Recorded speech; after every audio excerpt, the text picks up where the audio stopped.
So thank you all for coming to this Innovative Farmers, Fab Farmers session, looking at drought-tolerant swards, the whole idea that we can actually grow crops which produce crops all year round, possibly increasing productivity, certainly improving soil health, and actually maintaining animal health in the process.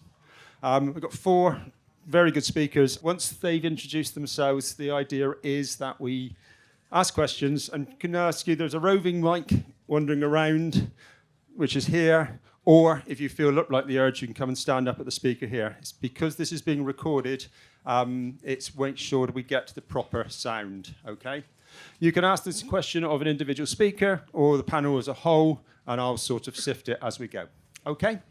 So the four speakers we've got up here, Gillian Preece from ADAS, David Cross, Peter Cheek and Rod Richmond. So if you introduce them in turn as they stand up and explain what they're doing here. Gillian, please. Yeah. Hi, Gillian Preece. I'm a senior consultant with ADAS based in South Shropshire, and I'm also a beef and sheep farmer with my husband Phil, farming New Zealand Romneys and Ling Hill cows. Why am I stood here? What's this all about? Well, recently I've been privileged to coordinate a Innovative Farmers field lab, which was working with a group of farmers to really look at red clover within herbal leys and whether it had a negative effect on ewe fertility. Why have we done that? Well, we've been looking at that because there's an increasing interest in mixed swards in herbal leys, and particularly if you go down the stewardship route, red clover has to be included as part of that mix. But historically, there was research in the southern hemisphere on 100% red clover swards, which was finding that it had a negative effect on ewe fertility, and that research had never been discounted, never been challenged, never been proved to be wrong. But anecdotally, we were doing a bit of grazing, mating ewes on red clover swards, and I knew of other people that were. So what did we do? We got 4 farmers together, got some funding through Innovative Farmers to do a field lab, and those farmers selected a group of sheep on their commercial farms, tried to select them for to be equal in terms of breed type, in terms of age, in terms of ewe condition, really to be as consistent as possible across the trial ewes. But they then split those ewes into 2 groups and grazed the red clover group on herbal leys containing red clover for 3 weeks before mating and then through the mating period. And then the control group were grazed on whatever the farmer would normally have done, whether that's permanent pasture or whether it was more of a ryegrass white clover mix. So what? So what did we do? Well, then we analysed. Pregnancy scanned the ewes and recorded the results of those 2 different groups, the red clover group and the control group, separately. And across the whole of the 4 farms, the control group scanned at 170%, so 1.7 lambs per ewe, and the red clover ewes scanned at 181%. So we were looking at trying to prove there was no negative effect, and what we actually got was a positive. So more information about the field lab that we did can be found on the Innovative Farmers website, and we've got a farm walk coming up on the 13th of July at one of the participating farmers is hosting that near Redditch. So yeah, that's me. Brilliant, thank you. David. Hi, I'm David Cross. I farm with my dad up in northwest Norfolk. We are a mixed sheep and beef. Well, yeah. We've just started doing contract beef, mixed arable. We are a multiplier for Easy Rams, so they send us imported rams from New Zealand. We send them back performance recorded rams. We did a Innovative Farmers trial in 2018 on grazing lucerne. Yeah, I don't know whether we want to go into details. As much as you feel like you need to. Yeah, no, it was really interesting. Sort of spurred on a different thought process of having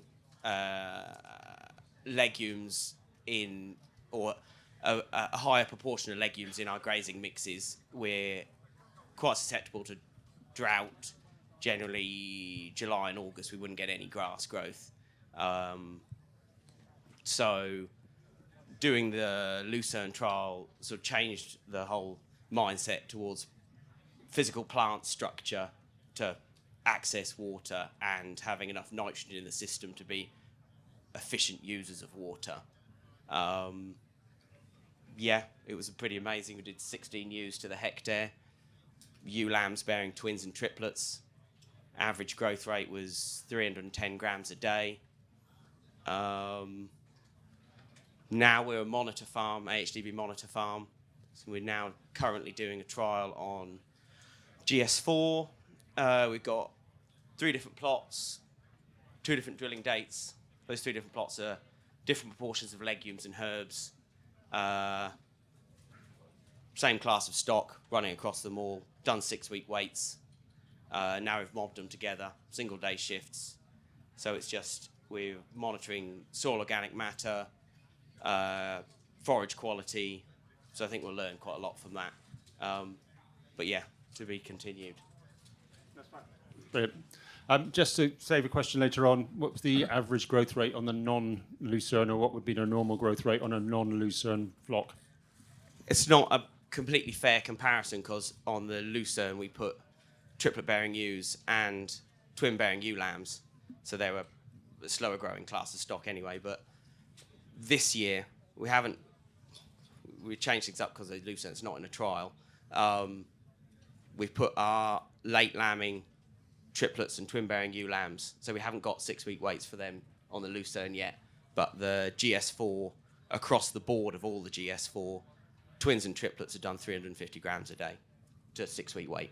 So that's the same as on the Lucerne? Yeah, slightly better. Slightly better, but we've changed the management. So I think if that class of stock were on the Lucerne, they would do just as well. But yeah. Okay, Peter. Hi everybody, I'm Peter Cheek. I'm the farm manager for Godminster Farms down in Somerset.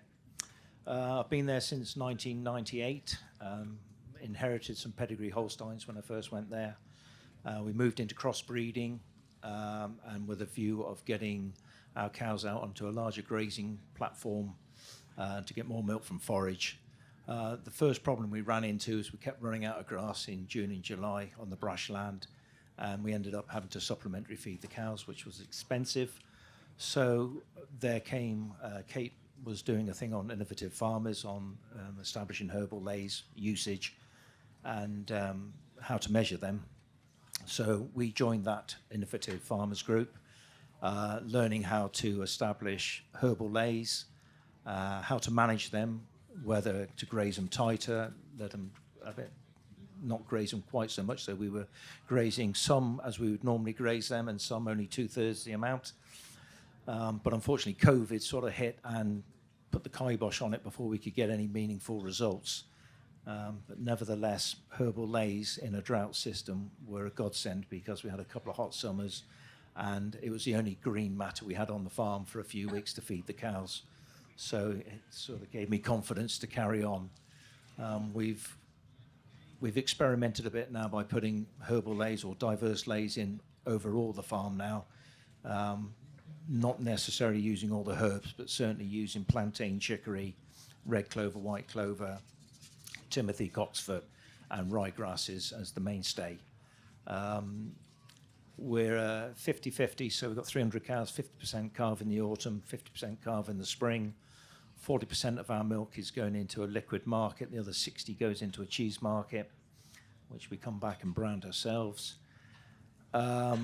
So the innovative group now has morphed into Fabulous Farmers, which is looking across herbal lays all across Northern Europe.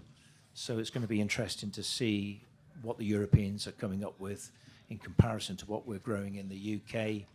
And we've also joined the Pastoral farming group, which is trying to measure herbal lays more accurately, or is measuring grass more accurately using satellites, because the biggest problem we're finding is we're going out with a plate meter once a week, but the results are so out of kilter with our other lays that actually we're not sure well, we know they're not right because you've only got to put the plate meter on a piece of chicory and you're going to get a distorted measurement. So one of the frustration of herbal lays is you're not quite sure what's there, but one of the benefit is when it's dry, you know it's going to be there. Thank you, Peter. And just to clarify, for those of you who haven't had the privilege of going down to the gorgeous Devon and Somerset, what sort of rainfall are you having? Because the presumption is we're green and pleasant country down there, but there are bits and pieces. Yeah, when it's dry, it's dry. And it doesn't take long at this time of year.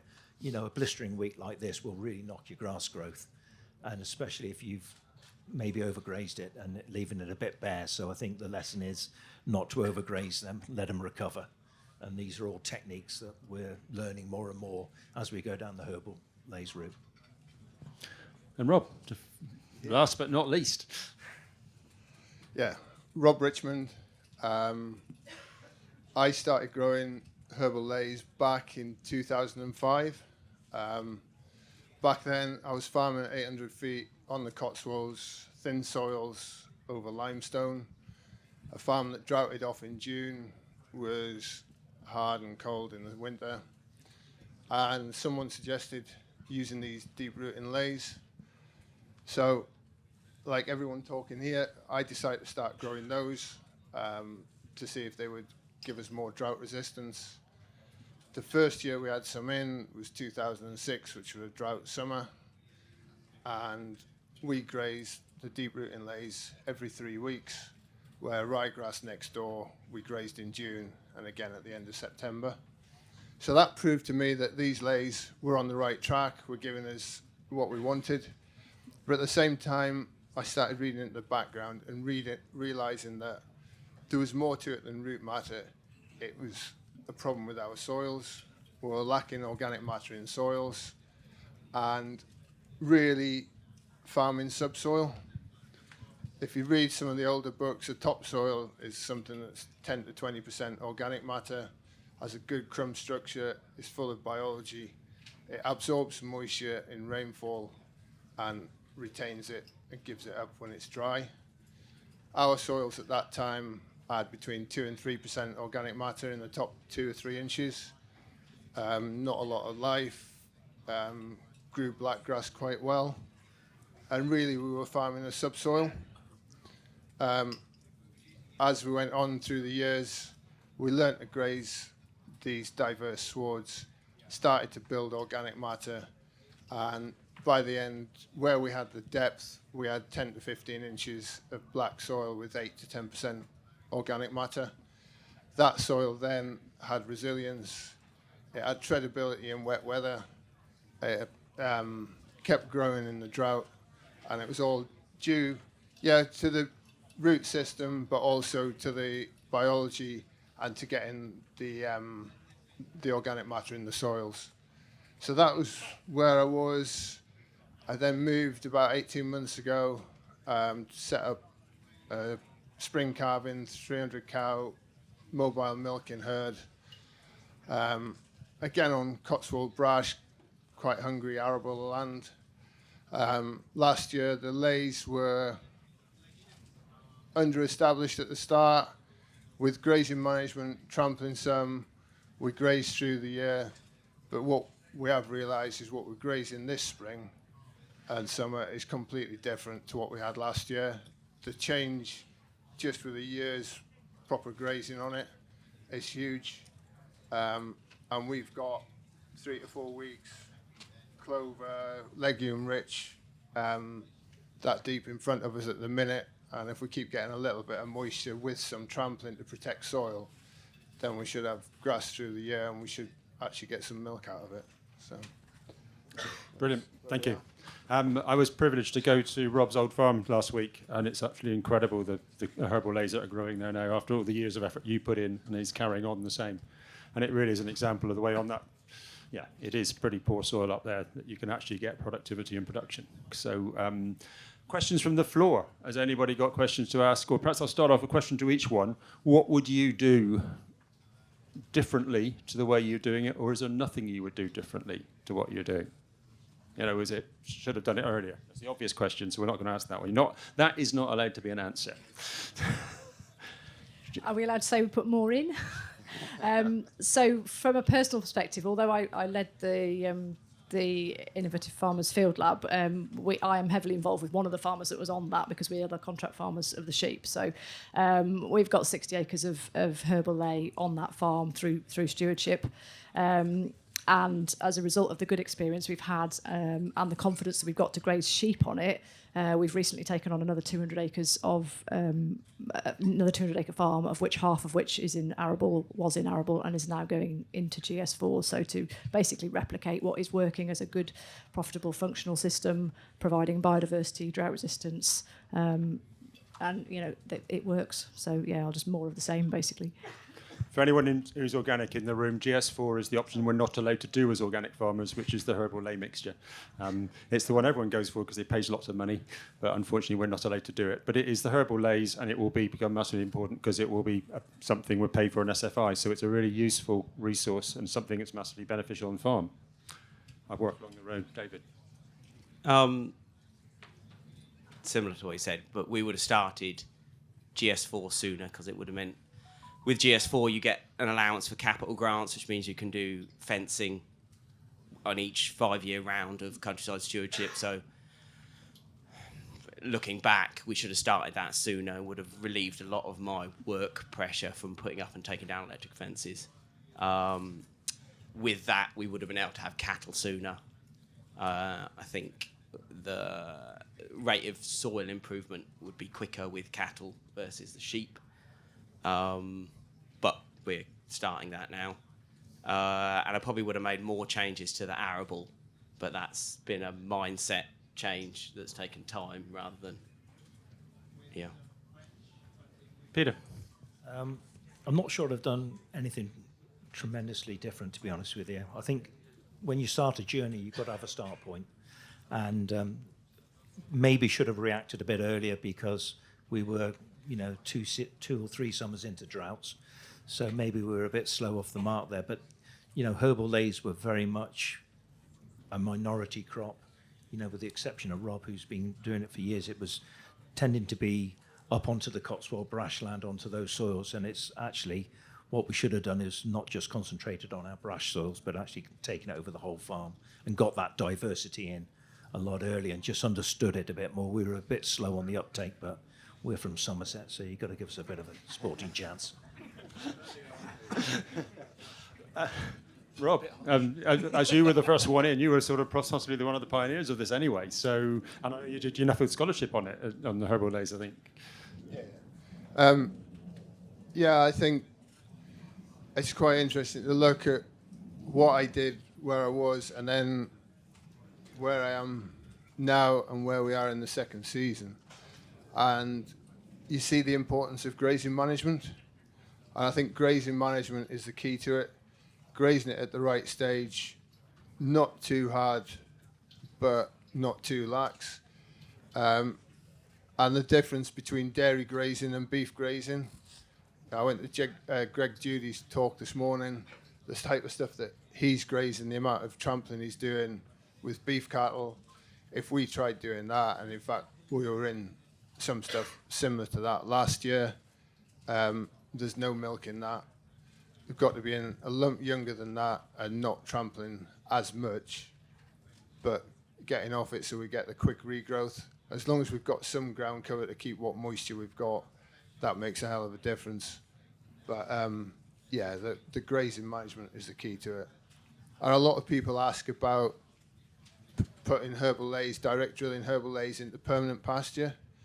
I would say if it's an older type permanent pasture, we had some where I was, older permanent pastures, all we did was grazing management. Manage them rotationally, grazing them at the right stage, keep doing it year on year. The diversity comes back in that. You start to get the milk out of it. The resilience is there. I wouldn't waste, if it's a straight ryegrass, improved permanent pasture, then there's possibly a reason to be putting diversity into it. If it's more of a traditional permanent pasture, just grazing management can do a huge amount to bring it forward. Right, thank you. Questions? One here. Becky? Oh. Can I ask Peter, And then I'll come to you. can I ask, is this working? Can I ask Peter, third time? I drove past one of your lays yesterday morning. What plant do you use of the diverse herbal lay to sort of say, right, we're going in there again? Is it a regular height of the sward, or could you tell me how you manage it? We try and start with a 17-day rotation, but we'll probably graze the herbal lay slightly later in the season. So we'll start on some of the more ryegrass, clover-based lays, and then move on to the herbal lays just to get them a chance to get going. Certainly if it's on some colder soils, they just need a little bit of sunshine on the backs to perk them up a bit. But then we will slip into a 21-day to 26-day rotation, and that they'll be parity with everything we grow. So we can just carry on like that. And do you graze it down to the same way as you would on a ryegrass clover situation? No, we'll probably leave it a bit prouder. And it does look scruffy, as you probably saw when you drove past. But it's, it's a leap of faith. You've got to understand that the plants are there and they'll get trampled and they'll still feed the soil. And I think that's where we're learning more now, is what effect these herbal lays are having on the soil. So it's going to be interesting. Our first herbal lay is due to come out of production at the end of this season. So we'll take some soil samples, maybe even dig some pits and see what we're looking at and just seeing how much carbon we've got there. Can I ask you how long that lay's been down? It was established undersown in 2018. So we put in 50 kilos to the acre of barley and then about 14 kilos to the acre of herbal lay mix that came from Cotswold seeds. So it's quite a complex 13 species mix, and drilled them at the same time. So we drilled with a combination drill for the barley. That was then ring rolled. We then went on and with a Diablo and spread the herbal lay mix, and that's automatically rolled behind. And I think we even rolled it again just to make sure that we get the seed to soil contact. Good. Thank you. Okay. Next question here. If you put anyone else put your hand up, and I'll try and put you. Yeah. We've got 37 hectares of permanent pasture and 80 hectares of arable. The arable's now going completely to a mixture of autumn fallow and sort of bird mixes, being half, and the other half being herbal lay. So we'll have a great majority of grazing with some diversity crops as well, moving forward through the 5-year cycles, and with permanent pasture being two-thirds and herbal lays being a third of the grazing land. Some worries in planting the herbal lays this year. We just started this year because it has a reputation for being a little fickle to get established. So we've run through broadly the same program of you've done, getting a good seed bed, double rolling, ring rolling, and then flat rolling. Praying for water. We've just had a bit of rain, so that's all right. But we're still worried about that. Big question with it is, if it goes well, how soon can you really start grazing on the herbal lay? And we're thinking of overwintering on the permanent pasture. We've taken some silage off the previous arable lands as supplementary through this winter. Will it be ready to go straight into a long-term program of fairly high density mob grazing on the herbal lay next summer? Do you want me to take this? Well, so what we do is once we've established the undersown crop, we'll harvest that for whole crop at about 12 to 14 weeks. And then so we are off there by early August. By the end of September, we're in there with cows grazing. That quick. Was that in the year of establishment? Yes. Wow. Okay. Yeah, one of the farmers on the group, the Red Clover trial group, was a first-year establishment, and he'd only established it in the July, and we were topping ewes on it in October, November with no problem. So, Yeah, on the droughttier ground, we used to establish it under whole crop, take the whole crop off in July, graze it in September, and possibly again in October in the early days.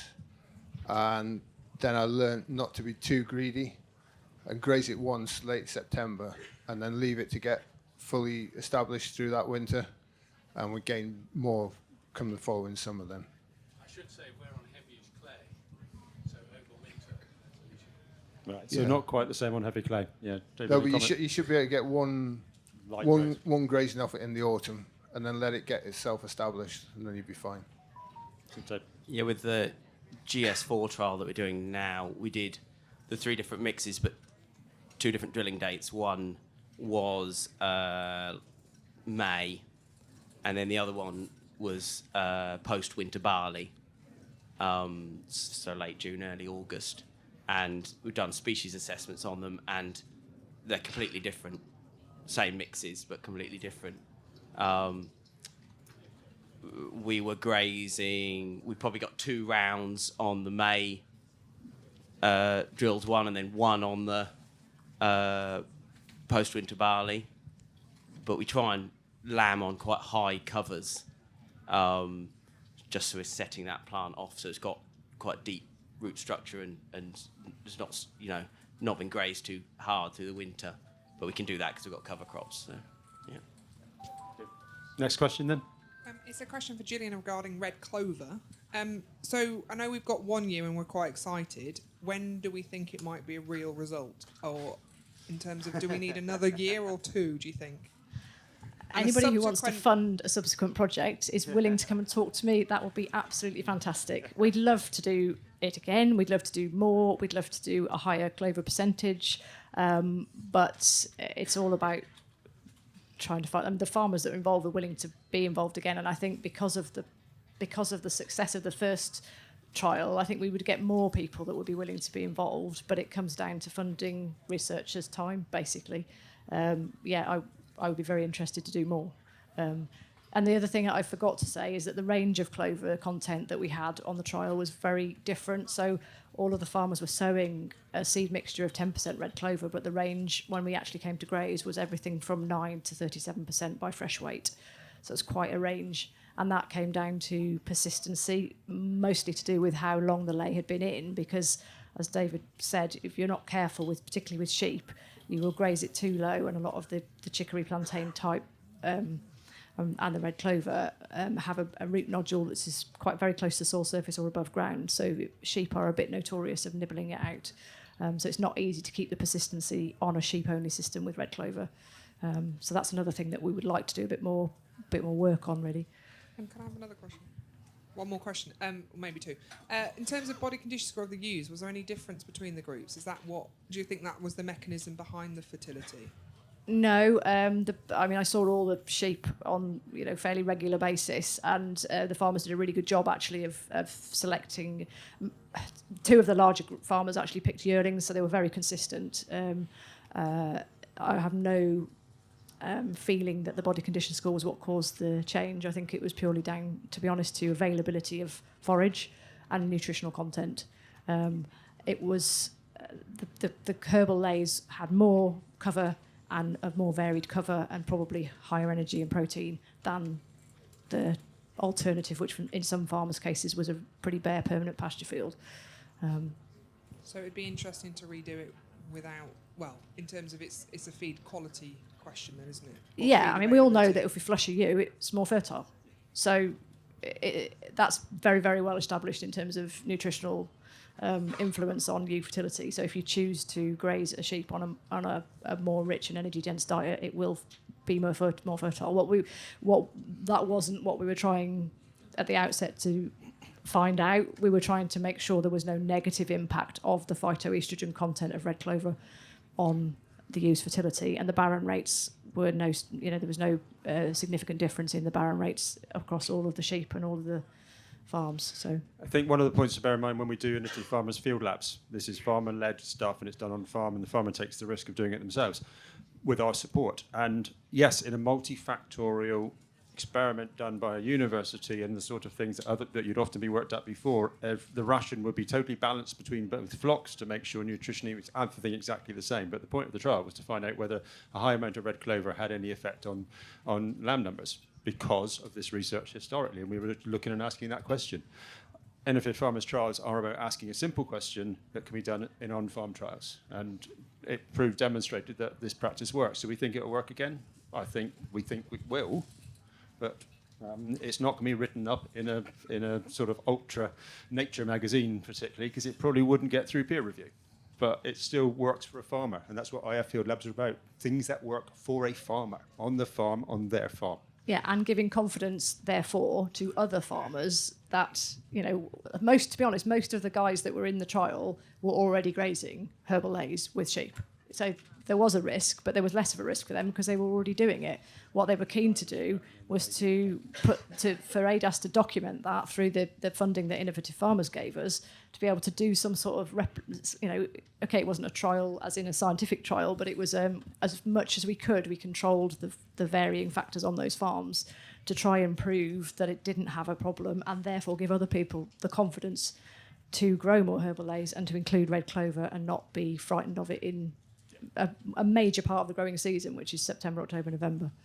Free nitrogen from the red clover, drought resilience from the red clover, and also a no negative effects. It's a bit of a win-win for herbal lays within this situation. Next question over there. Thank you. We've been using herbal lays for quite a few years, and we're looking now at how do we get it back into the wheat rotation? And the question is how, once you've had a herbal lay for a period, what's the best way of getting it into back into wheat, especially with the wheat prices as they are? Ideas of like having a year of beans isn't quite so appealing. Anyone? Yeah, we always used to come out of a herbal lay into a kale crop. So disc it a couple of times straight after first cut silage, give it 10 days, and then power harrow it quite strongly to establish the kale. And in the early days, that worked fine. It would break up any sod that was there. As the soils improved, the sod that we were creating was better. With a disc through, we were just getting big lumps of sod. So we actually reverted to ploughing it at that stage. Establish another crop in the top of that. And then after that, min-till for the rest of the arable rotation. But that was organically without the use of chemical. Peter, Yeah, so we take our herbal layout in the spring, and we'll probably start about February with the discs if we get a bit of frost around, and try and get the frost into the roots, and we'll disc it 4 times maybe. We might subsoil in the autumn prior to that, and then we'll go in with a combination drill and establish a spring barley crop. You might get a bit of regrowth in the bottom. We're organic. We're used to that, so it won't have a huge effect on yield. We find that using drilling about 210, 220 kilos a hectare of a spring barley, we get a decent yield afterwards. We're a no-till system. well, use that. You can use other chemicals that were not allowed in organic. It's all right, drill into it, I guess. Yeah. If that's the way you want to go. Yeah.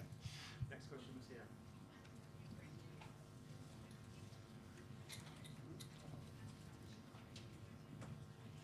Do you apply slurry or FYM to your herbal lays, and do you also silage them or just graze them?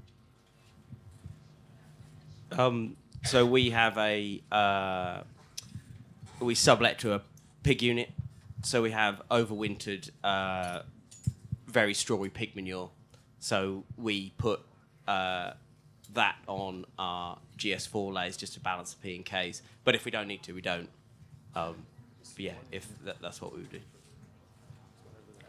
There's part of the if you are in stewardship with your herbal lays, I mean, you don't have to be in stewardship to grow herbal lays. It must be said, a lot of people are growing them without any agreement and environmental agreement on them. But if you are in GS4 with them, then you do have to shut up for 5 weeks through the growing season to allow all those species that are there to basically flower and therefore be available for pollinators. That is the whole point of the GS4 option. As a result, we initially were making silage out of that because it obviously grows a significant amount of dry matter. As an experiment this year on our farm, our contract farm that we run with, we're actually mob grazing those 5-week-old grass swards, and because we don't need the silage and it just takes P and K off the field, which we don't want to do, and it's cost that we don't need. So we're actually mob grazing as a trial, just an on-farm trial this year, and it's working really well. But you have got to have a very high stocking rate. We've got 2,000 sheep on 14 acres on a sort of 5-day move. So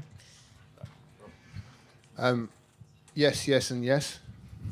Going back to the 35-day thing, I had a 35-acre field that we used to run young stock in, which was in the herbal ley in organic HLS, and we were block grazing those cattle, moving them every day with a front and back fence, and we put them on a 40-day round in that field. They were never off that field all year, but that had a continual 40-day round, so there was continual flowering. So rather than actually the whole field flowering at once and then being cut, we just had continual flowering through mob grazing it.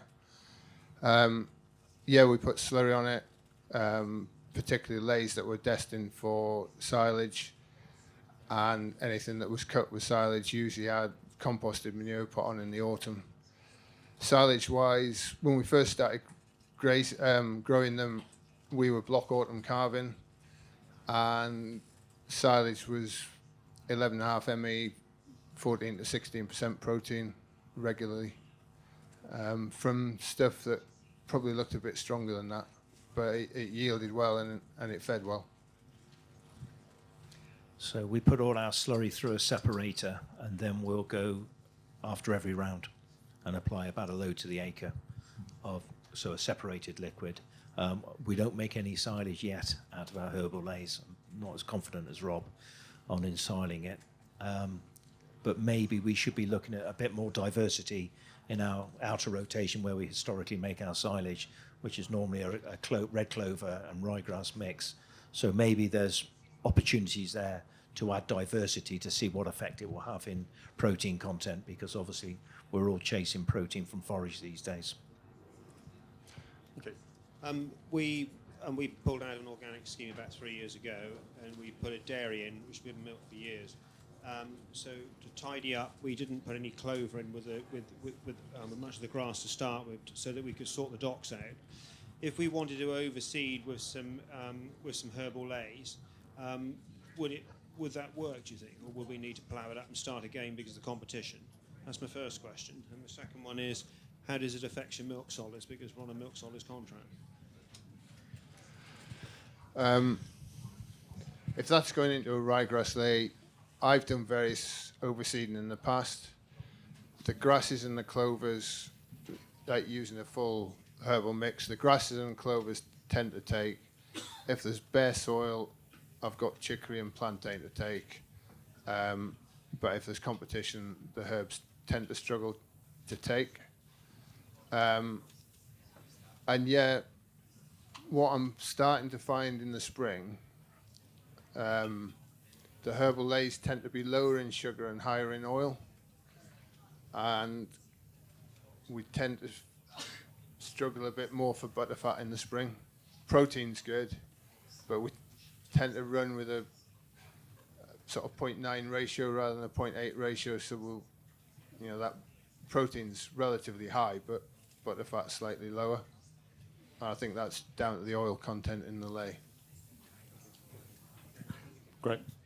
So in terms of solids at Godminster, we don't see any difference in milk solids, whether we're grazing a herbal ley or our ryegrass and clover leys. So we're pretty lucky there that we have no effect. So I have no fears, just total confidence in being able to graze them whenever. Cheesemakers like a combination of decent fat but with the ratio of protein very close to it. And as Rob alluded to there, at 0.8, if you can get close to that, makes really good cheese. So they're delighted, and 40% of our milk into liquid, and they say their customers can tell the difference as the solids change. I don't know how, but they can. Can I also just pick up another question? I know you know what I'm probably going to ask on this one. It's often said that chicory leads to milk taint. Bearing in mind that you're supplying a liquid market and a cheese market, your views on that question? No, never seen any taint, never had any problem with any taint. So we're lucky, I suppose, but I don't know if you've ever heard of any taint, Rob, in your milk? No, we've never had taint. And I drink it out of the tank every day. So I think it comes back to yet another research experiment when they were feeding 100% chicory and then they got the taint. So within the herbal ley mixture, but it's often used as a reason not to grow these crops. Yeah, it's a variety. It's like going to a salad bar. Yeah. Instead of just picking one or two bits of salad, you're picking 6 or 7 or 8 or 9. And so that diversity in the cow's diet is minimal amounts. So you're not seeing lots of luxury uptake of one particular plant. So I don't think you're going to see any taint. With some of these herbal lay mixes, there's so many species to choose from for the mix. For the sheep, for a breeding sheep flock, is there any species that you would decide not to have in your mixes, avoid?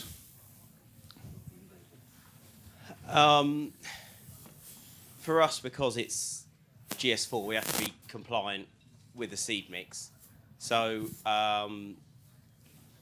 just adapt it to the proportions of what you want to manage the grazing for. We've dropped the perennial ryegrass right back. From the lucerne trial, we've got pretty high proportion of lucerne. Yeah, the crux of the mix, which I prefer, is lucerne, red clover, chicory, plantain, timothy, and then you've got to get another 4 species of grass in there, so you get some fairly tenuous ones by the end. And I just manage it for the legumes, just because we can. It's like managing the lucerne. You selectively graze it because you've got to cater for that 35-day rest. You can't ask them to graze right down if you want to maintain the growth rates.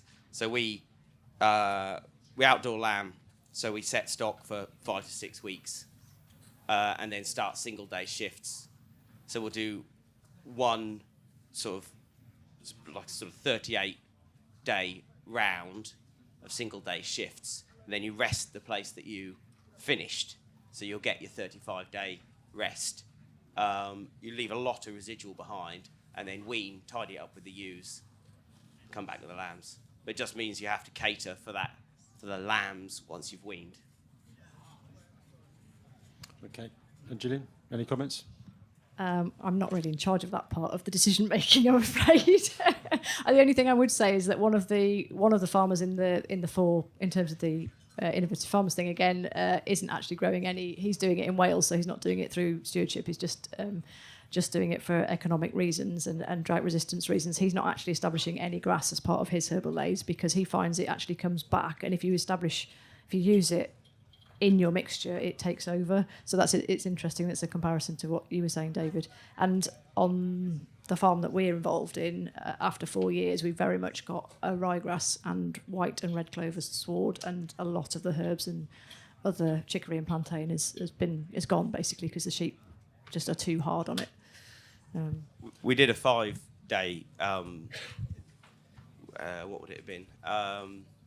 Like a 7 paddock 5-day rotation last year, and they were the poorest performing class of stock across the whole farm, and they were the first cycle lambing twins, so they should have done better than the rest. But I think with the GS4, if you're trying to get it down to a certain cover, you just put too much stress on the lambs, build the worm burden up, you're asking them to graze stuff that they don't want to. Yeah, just ignore what you've left behind, yeah, which is a bit painful, but yeah. Okay.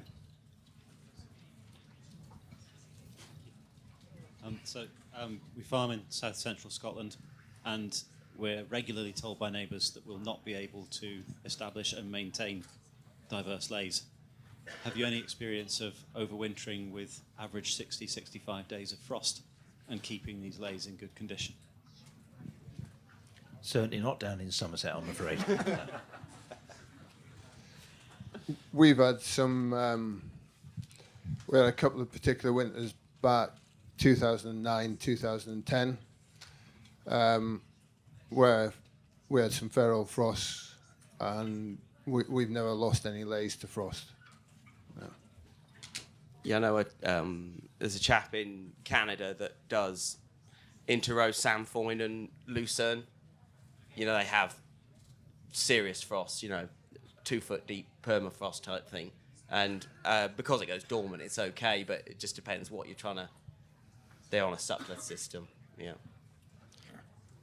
One of the points that some people have made on this is with herbal lays is that they're not a defined thing. Diverse lays in Ireland, they call them multi-species lays. I don't know what they call them in New Zealand, and everyone will have their own names for it. But the reality being is what crops or grasses or species are natural and grow well in your area is what you should have in your mixture. And if you go and buy a standard mix from any company that isn't suitable for your area, it's just the one that they're selling, then it could likely go wrong. So what grows in your area, what species, which type of clovers work, and that's what you should be adding in. Yeah, and there are companies that most of the seed companies, I'm sure, will make a special mixture for your climate and your location. So there's no reason you don't have to use the standard mixes. Any further questions? We've got a quick video I want to show just relating to innovative farmers. So one last question, guy here.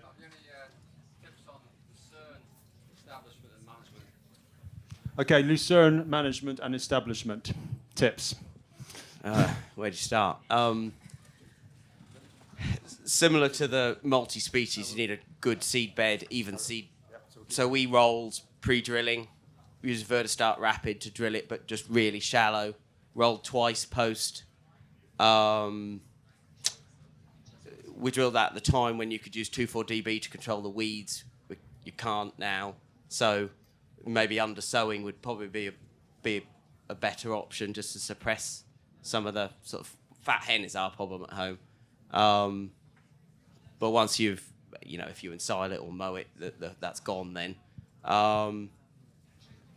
With the sheep and the lucerne, so it was about trying to get them in a rotation as quick as possible, which isn't always as favourable. It puts quite a lot of stress on the lamb, especially as there's multiple bearing ewes on it. So there's a bit of a balance. Got to have salt available the whole time. So we had Himalayan rock salt and mineralised loose salt. You've got to offer roughage the whole time, and they will balance themselves. They'll eat some fairly rank hay or spring barley straw or something, but they will go and eat it even if it's the first day shift. So we started 8 paddocks, 3-day shifts, and then every day round we just increased it by a day, and it beat us whatever we were doing. We had 16 ewes to the hectare and it was beating us. So we'd drop it out, mow it, skip that, and then you want to have a sort of 40-day rest in the autumn if you can. They say about a certain proportion of flowering, but the Kiwis don't seem to bother about that. They just say you've got to get a 40-day rest before you shut it up. 40-day rest, and then you're into it again. But you've got to look after it. So we tried to do that 40-day rest in sort of August, September. So you could either... It's a tricky thing to manage what to do with it then. You could mow it if you got the weather, but we would just pick through it and then just leave the residual. And that just hit the deck and the worms ate it and it came back in the spring. But you've got to set it up, or the poorer you set it up in the autumn, the slower it will be to emerge and the less aggressive it will be in the spring. When you drill it, do you drill it in rows or broadcast it? Yeah, just normally drilled in Vertistart rows is like, 100 mil or something. And remember that it's not a cereal, so therefore it doesn't need to be 2 inches deep. Yeah, just covered. Literally just covered. I used to wind up the drill so that the cultures were just running on the surface. I think you could put it on the top if you were going to roll it twice. Yeah.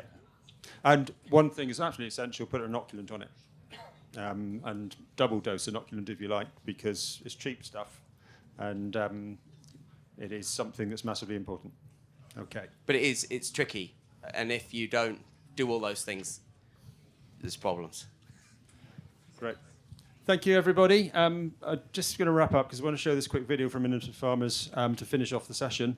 I'd like to thank Gillian, Rob, Peter, and David for the effort to come here, for the effort to be involved in our trials, because we're massively significant to us.